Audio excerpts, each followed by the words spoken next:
یہ سورہ مبارکہ نزول کے اعتبار سے مدنی ہے، اگرچہ کچھ علماء کے مابین مفسرین کے نزدیک بعض نے اسے مکی بھی کہا ہے۔ اس کا جو سبب نزول ہے، اللہ تعالیٰ نے اس سورہ مبارکہ کو کیوں اور کب نازل کیا، مختصر بڑے اختصار کے پیش نظر آپ کی کل زندگی نبوت کی ہے 23 سالہ، کتنے بولے 23 سالہ آپ کی نبوت کی زندگی ہے، اور 40 سالہ آپ کی نبوت سے پہلی زندگی ہے، کل بنتی ہے آپ کی زندگی 63 سالہ۔ 13 سالہ جو آپ کی زندگی ہے وہ مکی دور ہے، اور 10 سالہ آپ کی زندگی مدنی دور ہے، ٹھیک ہے۔ 13 سالہ جو آپ کی زندگی تھی انتہائی کٹن مراحل تھے، وہ ازمائشوں کی زندگی تھی، بالخصوص دین کے لیے آپ صلی اللہ علیہ وسلم کو، رب کی توحید کے لیے آپ کو بڑا ہی آزمایا گیا، آپ کے اوپر بڑے بڑے ظلم و ستم ڈھائے گئے، حتیٰ کہ آپ علیہ السلام اگر اللہ کے گھر بیت اللہ کے اندر آ کے نماز پڑھتے ہیں، سجدہ ریز ہوتے ہیں، تو ظالم آپ کے گردن پر وہ گندی اوجڑی کو رکھ دیتے ہیں۔ اگر آپ دائی بن کر آتے ہیں تو ظالم آپ کے گلے کے اندر رسی ڈال کر آپ کو مارنے کے در پہ ہوتے ہیں۔ اگر آپ کو چھڑانے کے لیے صدیق رضی اللہ تعالی عنہ آگے بڑھتے ہیں تو انہیں اتنا مارا جاتا ہے کہ ان کی شکل پہچاننے سے مشکل ہو جاتی ہے، بے ہوش ہو جاتے ہیں۔ اگر آپ دائی بن کے وادی طائف کی طرف جاتے ہیں تو آپ کو لہو لوہان ہونا پڑتا ہے۔ کبھی آپ کو مکی زندگی کے اندر بلال کے اوپر آنے والی ازمائشوں کو دیکھ کر وہ بھی برداشت کرنا پڑتا ہے۔ کبھی سمیہ کو 2 لخت ہوتے سن کر آپ کا وہ جگر، آپ کے دل کے اوپر وہ بوجھ، وہ غم بھی برداشت کرنا پڑتا ہے۔ علی حاصل قیاس آل یاسر جو ہے ان کی قربانی اور دیگر اصحاب کی ازمائشوں کو قربان کرنا، یہ بڑی کٹن زندگی تھی آپ کی مکی زندگی۔ پھر ایسا بھی ہوا، مشرکین نے مجبور کر دیا کہ آپ ہجرت کر کے یہاں سے کہیں چلے جائیں۔ اللہ کا حکم ہوا، آپ مکہ سے یثرب، یہ پرانا قرآن کے اندر سورہ احزاب کے اندر بھی اس کا نام موجود ہے، مدینے کا پرانا نام کیا تھا؟ یثرب۔ آپ یثرب کی طرف ہجرت کرتے ہیں، اور وہ منظر بھی تاریخ نے رقم کیا ہے کہ جب آپ ہجرت کے لیے نکل رہے تھے نا، آپ کعبۃ اللہ کو مخاطب کر کے کہہ رہے تھے، اے بیت اللہ، اے کعبۃ اللہ، تجھے چھوڑ کر جانے کو میرا دل نہیں کرتا، لیکن تیرے رہنے والوں نے مجھے مجبور کر دیا۔ آپ ہجرت کرتے ہوئے مدینہ جاتے ہیں، وہاں پر جاتے ہی اللہ تعالیٰ نے ازمائشوں کا سامنا تو ہوا، لیکن اللہ نے دنوں کو بدلا، حالات کو بدلا۔ پھر وہ وقت بھی آیا کہ اللہ کے نبی صلی اللہ تعالی وسلم کو اجازت ملی، حکم ہوا، اب 13 سال ازمائش کے آپ نے کاٹ لیے، یہ ظالم اب بھی آپ کو یہاں پر بھی ٹکنے نہیں دے، پریشان کر۔ اب کیا ہوا؟ جہاد کے لیے نکلے، سب سے پہلا مارکہ اسلام کا غزوہ بدر سجا، جس کے اندر 313 تھے، اور 313 نے 1000 کا ایسا مقابلہ کیا کہ ان کی ساری سوچوں کو خاک لود کر دیا، ایسی فتح ملی۔ اس کے بعد غزوہ بدر ہوا، اور بھی غزوات لڑے گئے، 8 سال ابھی گزرے ہیں، کتنے؟ 8 سال، یہ 8 ہجری ہے، اللہ اکبر۔ آپ علیہ السلام کے کچھ حلیف تھے، ان کے ساتھ زیادتی ہوتی ہے، آپ ان کے انتقام کے لیے، ان کا بدلہ لینے کے لیے ایک نہیں، اور یہ جو آپ کے حلیف ٹھہرے تھے نا، وہ تفصیل کافی ساری لمبی باتیں ہیں، اگرچہ وہ مسلمان نہ تھے، لیکن انہوں نے کہا تھا ہم آپ کے ساتھ ہیں، آپ کو کوئی معاملہ ہوگا تو ہم آپ کا دفاع کریں گے، اگر ہمیں کوئی دشمن نقصان پہنچائے گا تو ہم آپ کے حلیف ہیں، آپ ہمارے ساتھ مل کے ان کے خلاف لڑیں گے۔ آپ کا یہ معاہدہ ان کے ساتھ ہوا تھا، جو آپ کے حلیف تھے، اللہ اکبر، وہ تھے بنو خزاع، آپ کے حلیف تھے، اور بنو بکر وہ مشرک ہیں، وہ بنو بکر نے آپ کے حلیفوں کے اوپر حملہ کیا۔ اب آپ نے جن کا ذمہ لیا ہوا تھا، آپ ان کی طرف سے جنگ لڑنے کے لیے 1 نہیں 2 نہیں 10,000 کا لشکر آپ نے تیار کیا۔ بولیں کتنا؟ 10,000 کا لشکر آپ نے تیار کیا، اور مکہ پہ چڑھائی کر دی، اللہ اکبر۔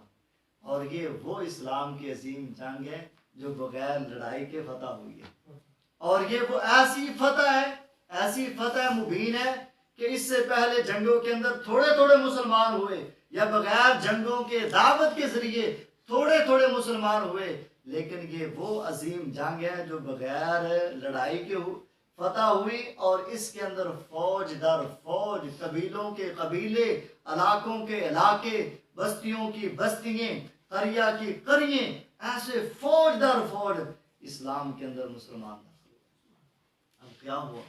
آپ کے جہادی جو مسائل ہیں، آپ بڑے کمال کے آپ کہا کرتے تھے بچوں کو کچھ نہیں کہنا، بوڑھوں کو کچھ نہیں کہنا، اور خواتین کو کچھ نہیں کہنا، ایسا کافر جو آپ کے مد مقابل نہ آئے اسے بھی کچھ نہیں کہنا۔ آپ نے ساری تربیتیں دینے کے بعد مکہ پہ جب چڑھائی کی، اللہ اکبر، کیا ہوا؟ رات کے وقت آپ علیہ الصلوۃ والسلام نے ان پہاڑ مکے کی پہاڑوں کی چوٹیوں پر اتنی بڑی آگ جلائی کہ جس اہل علم نے لکھا ہے 10,000 تھا، 10,000 نے ہاتھ ایک نے الگ الگ آگ جلائی، یوں سمجھے 10,000 پوائنٹ پہ وہ آگ جلی ہے، تو کتنا روب دبدبا، کفار تھر آ گئے، مشرکین ڈر گئے اور وہ خوف زدہ ہو گئے۔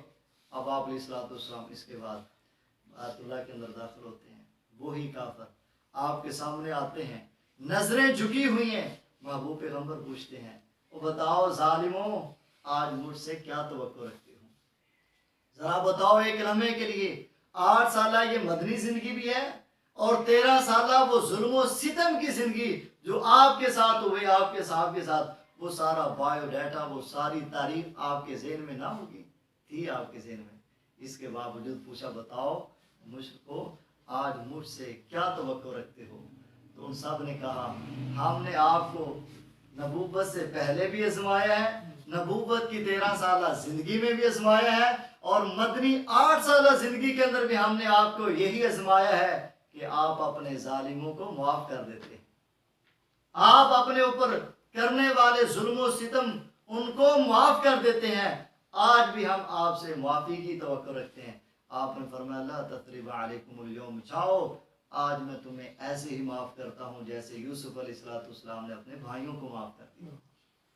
آپ کی یہ معافی کا اس وقت جب پروانہ ملا، کثیر تعداد کے اندر لوگ اسلام کے اندر داخل ہوتے گئے، اور یہ جو معافی والا پروانہ ہے نا، یہ بہت بڑی اسلام کی کامیابی ہے، بہت بڑی کامیابی، جس سے اللہ تعالیٰ نے ایک اصول بھی دیا نا، وَلَوْ كُنْتَ فَظًّا غَلِيظَ الْقَلْبِ لَانفَضُّوا مِنْ حَوْلِكَ۔ اے محبوب پیغمبر، آپ اگر انتقامی ہوتے نا، آپ اگر سخت مزاج ہوتے، ذاتیات کے انتقام لینے والے ہوتے نا، تو یہ اتنی کثیر تعداد کے اندر جو جماعت آپ کو تھوڑے وقت میں ملی ہے نا، آپ کو نہ ملتی۔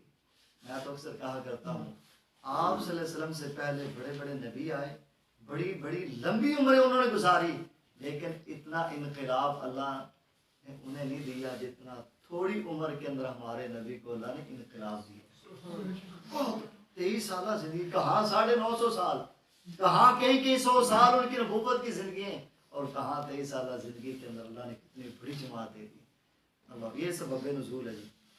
پھر اللہ تعالیٰ نے کہا اذا جاء، جب آ جائے، نصر اللہ، اللہ کی مدد، اذا جب، جاء آ جائے، نصر اللہ، اللہ کی مدد، نصر کہتے ہیں مدد کو، نصر اللہ، اللہ کی مدد۔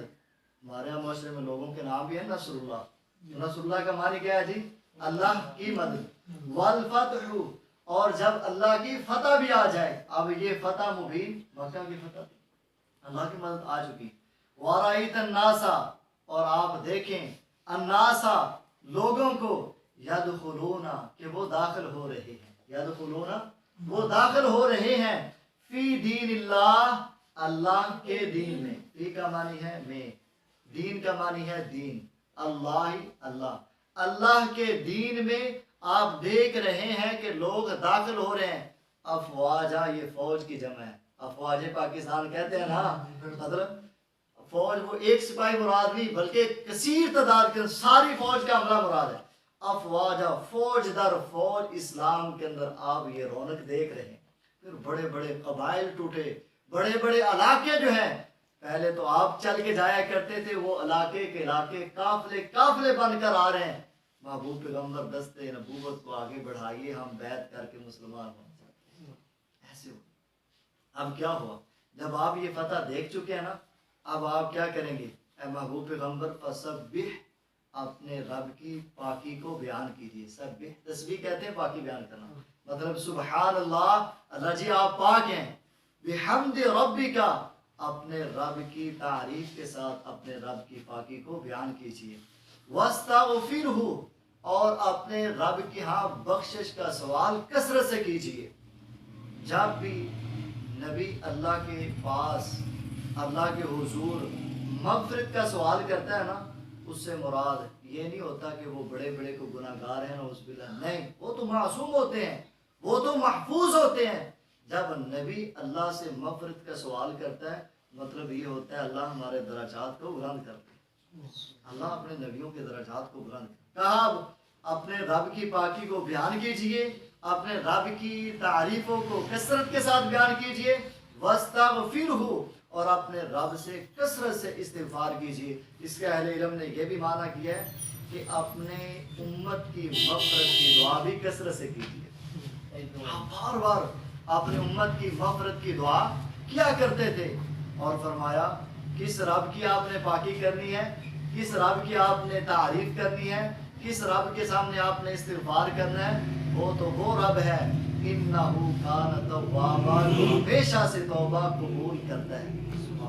جب بھی اس کے سامنے آپ علیہ السلام نے فرمایا التائب من الذنب کمن لا ذنب لہ، جو گناہ کرنے کے بعد اللہ کے حضور توبہ کر لیتا ہے، وہ اللہ کے ہاں ایسے ہی ہوتا ہے جیسا کہ اسے